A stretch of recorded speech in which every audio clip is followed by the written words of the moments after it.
हाय बच्चों, आप कैसे हैं। आइए आज आपको मैं एक नया टॉपिक पढ़ाने चल रहा हूं और यह नया टॉपिक है क्रिस्टल जल या जल योजित लवण। जल योजित लवण क्या है इसे आपको समझना है। प्यारे बच्चों, बहुत से लवण ऐसे होते हैं जो देखने में शुष्क होते हैं, लगता है कि बिल्कुल सूखा हुआ होता है, लेकिन उसमें कुछ न कुछ मात्रा जल की होती है। तो इस प्रोसेस को हम जल योजित कहते हैं या क्रिस्टल जल कहते हैं। मतलब इस प्रकार के जो लवण होते हैं उन्हें क्रिस्टल जल या जो प्रक्रिया होती, क्रिस्टलों में जो जल पाए जाने की संभावना होती है या जल होता है, उसे क्रिस्टल जल कहते हैं। और साथ साथ इस प्रकार के जो लवण होते हैं, ऐसे लवणों को हम क्रिस्टल लवण कहते हैं। एक बार फिर से समझ लें, कुछ ऐसे क्रिस्टल होते हैं जिनमें जल की मात्रा उपस्थित होती है लेकिन वो शुष्क दिखाई देते हैं, इसलिए इन्हें क्रिस्टल जल कहते हैं। ऐसे लवणों को जिनमें जल उपस्थित होता है उन्हें क्रिस्टल लवण कहते हैं। आइए हम इसकी परिभाषा लिख दे रहे हैं। आप इसे कुछ क्रिस्टल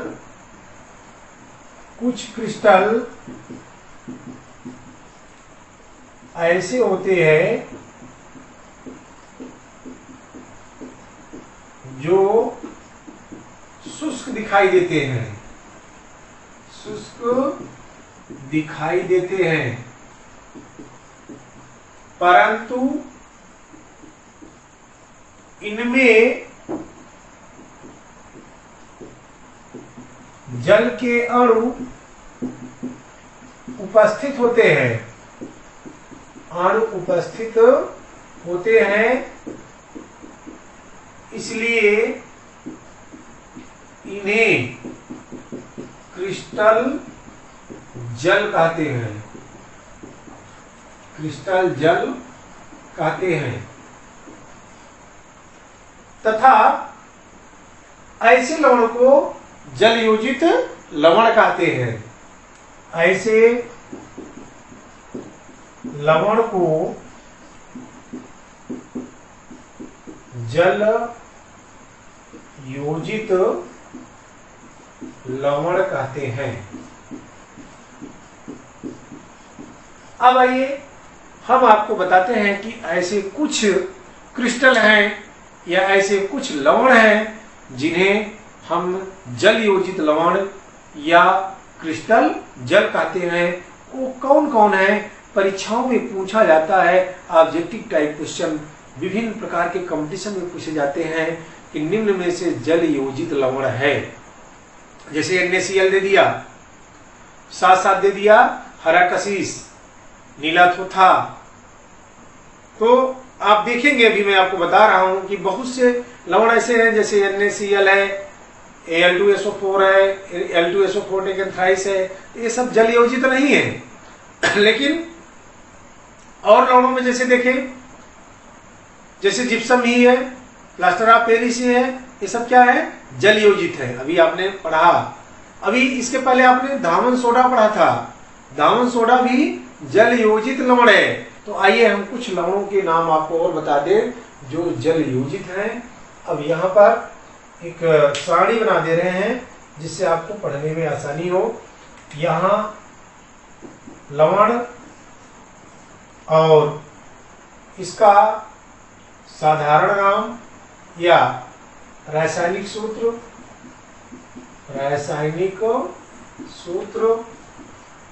और रासायनिक नाम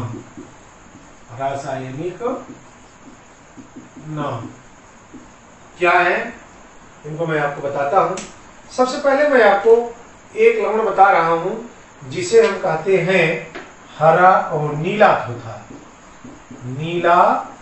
थोथा नाम से इसे जाना जाता है। और इसका रासायनिक सूत्र होता है CaSO4 × 5H2O और रासायनिक नाम होता है इसका कैल्शियम सल्फेट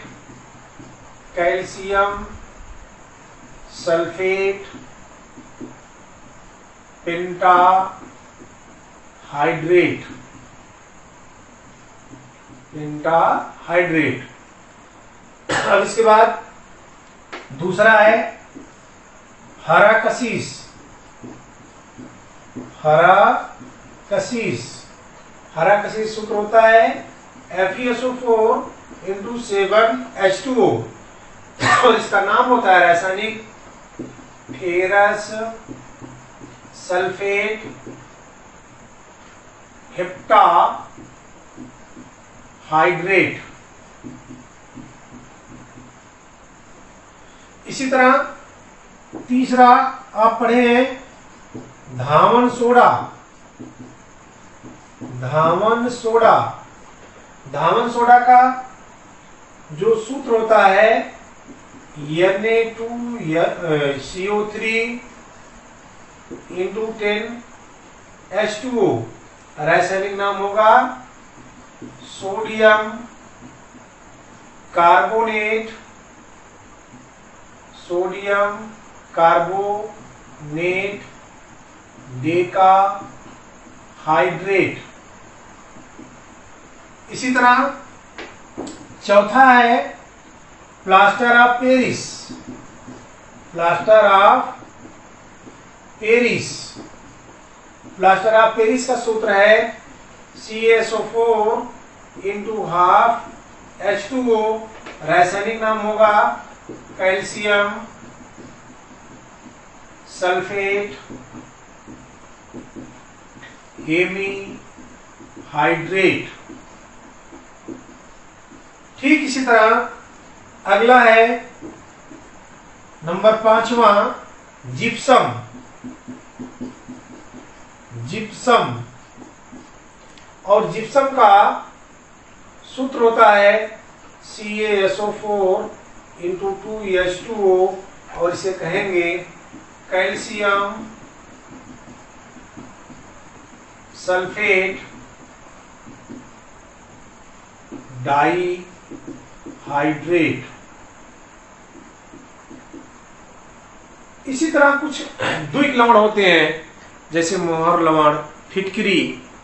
ये सब भी द्विक लवण भी जो है क्या होते हैं, इन सबको भी हम जल योजित लवण कहते हैं। अब आइए जैसे हम आपको बता दें फिटकरी। फिटकरियां कई प्रकार की होती हैं। एक तो मैं आपको बता दे रहा हूं कि FeSO4 × Al2SO4 taken thrice into 24H2O, एक फिटकरी हो गई। दूसरा है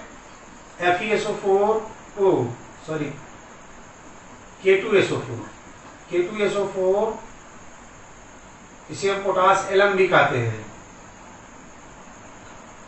दूसरा है K2SO4 × NH4 taken twice SO4 × 24H2O।